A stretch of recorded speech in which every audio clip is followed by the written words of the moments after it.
ایک بہت بڑے بزرگ گزرے ہیں، ان کا نام ہے ابو عبداللہ اندلسی رحمت اللہ علیہ۔ یہاں بیٹھے ہوئے میرے خیال میں 50% لوگ ان کو جانتے ہوں گے۔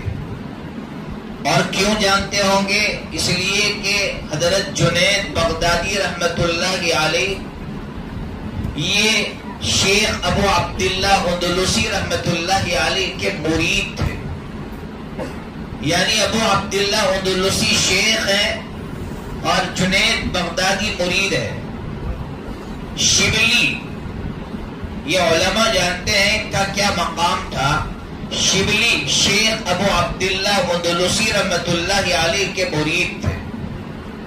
یہی شیخ ابو عبداللہ اندلسی رحمت اللہ علیہ جب چلتے تھے تو آج کے شیخوں کی طرح نہیں کہ 10 15 یا ہزاروں کی تعداد میں مریدین ان کے ساتھ چلتے ہو، لاکھوں کی تعداد میں مریدین ان کے ساتھ چلتے تھے۔ علامہ دميري رحمت اللہ علیہ لکھتے ہیں کہ ایک مرتبہ شیخ ابو عبداللہ اندلسی رحمت اللہ علیہ کا قافلہ گزر رہا تھا، لاکھوں کی تعداد میں مریدین ہیں۔ حضرت کا گزر ہوا ایک چرچ پر سے، گزر گئے، پھر گزر ہوا ایک مندر پر سے، گزر گئے، آگے بڑھے، ایک لڑکی پر نظر پڑی اور اس کو دل دے دیا، اور پھر شیخ نے اپنے مریدین سے کہا جو لاکھوں کی تعداد میں تھے تم واپس ہو جاؤ۔ مریدین حیران، شیخ کیا ہوا؟ کہا اللہ نے میرے اندر سے نور ایمانی چھین لیا ہے، تم واپس چلے جاؤ۔ واپس چلے گئے مریدین، لیکن شبلی کو چین نہیں آیا۔ شبلی پریشان کہ شیخ کو کیا ہوا۔ 1 سال ہو گیا، 1 سال کے بعد شبلی اسی ایڈریس پر واپس آئے کہ شیخ کو تلاش کرے، شیخ کس حالت میں ہے۔ جب آئے پوچھا ہمارے شیخ کہاں ہے؟ گھر والوں نے بتایا جنگل میں ہے، جاؤ جنگل میں۔ شبلی جنگل میں گئے، دیکھا کہ میرے شیخ جس عصا پر ٹیک لگا کر لاکھوں کے مجمع پر چھا جاتے تھے، خطاب فرماتے تھے، آج میرا وہ شیخ اسی عصا پر سہارا لیے ہوئے سور چلا رہا ہے۔ شبلی گئے، مریدین پہنچے، روئے، توبہ کی، اللہ نے وہ نور ایمانی واپس دے دیا۔ اب سنیے جو میرا اور آپ کا رونگٹا کھڑا کر دے گا۔ شبلی نے پوچھا شیخ کیا بات ہے، اللہ نے آپ کے ساتھ ایسا کیوں کیا؟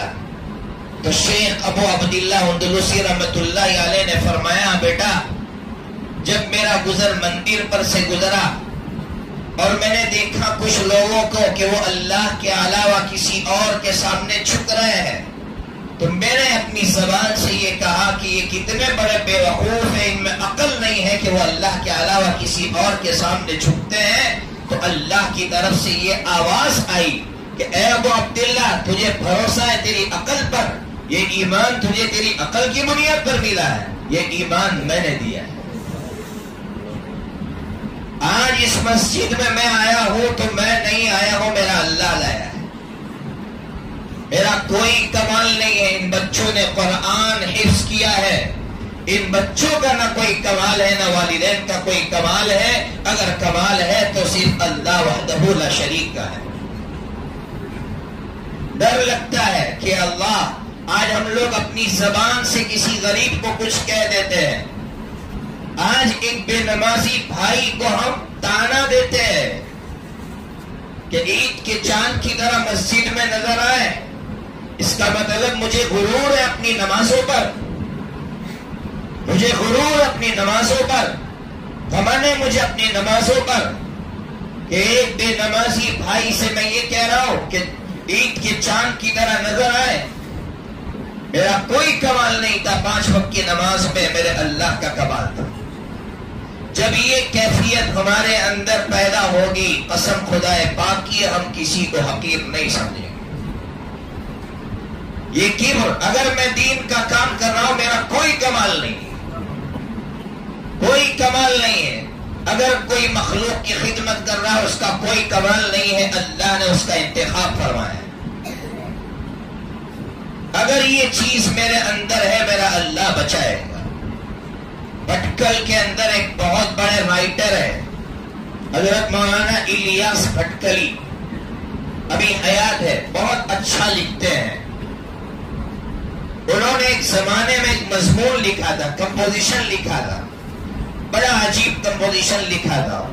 لکھتے ہیں حضرت مولانا کہ ہماری مسجد میں پہلی صف میں نماز پڑھنے والے ایک بڑے میاں مسجد میں نہیں آ رہے تھے۔ میں عیادت کے لیے گھر گیا، میں نے دیکھا کہ بڑے میاں بڑے پریشان ہیں، استنجا بیڈ پر کر رہے ہیں، ٹوائلٹ بیڈ پر کر رہے ہیں۔ میں نے کہا کیا ہوا بڑے میاں؟ تو کہا پتہ نہیں کس کی بددعا لگ گئی کہ میرے بچے بھی مجھے چھوڑ کر چلے گئے۔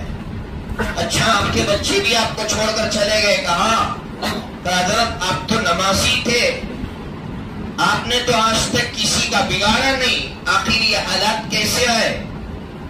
بڑے میاں نیک تھے، انہوں نے کہا میں نے کسی کو ستایا ہے، اللہ اس کی سزا دے رہا ہے۔ حضرت مولانا نے تسلی دیتے ہوئے کہا نہیں نہیں یہ آزمائش ہوگی۔ بڑے میاں کا دل بنا ہوا تھا، کہا نہیں یہ اللہ کی طرف سے پکڑ ہے۔ تو کہا سوچئے۔ جب بہت سوچنے لگے تو بڑے میاں کو یاد آیا کہ جب میں نماز پڑھنے کے لیے نکلتا تھا اور بچے باہر کھیل رہے ہوتے تھے تو میں ان بچوں کو بھی تانے دیتا تھا اور ان کے ماں باپ کو بھی تانے دیتا تھا کہ تمہارا باپ بھی بے نمازی، تم بھی بے نمازی۔ اللہ نے میرے ان جملوں کی وجہ سے میری پکڑ فرمائی۔ اس لیے اللہ کے واسطے کسی بھی بھائی کو حقیر نہ سمجھے، اپنے اندر کے غرور کو نکال دے۔ کوئی کمال نہیں ہے میرا، ان بچوں کو ہم جتنا چومیں اتنا کم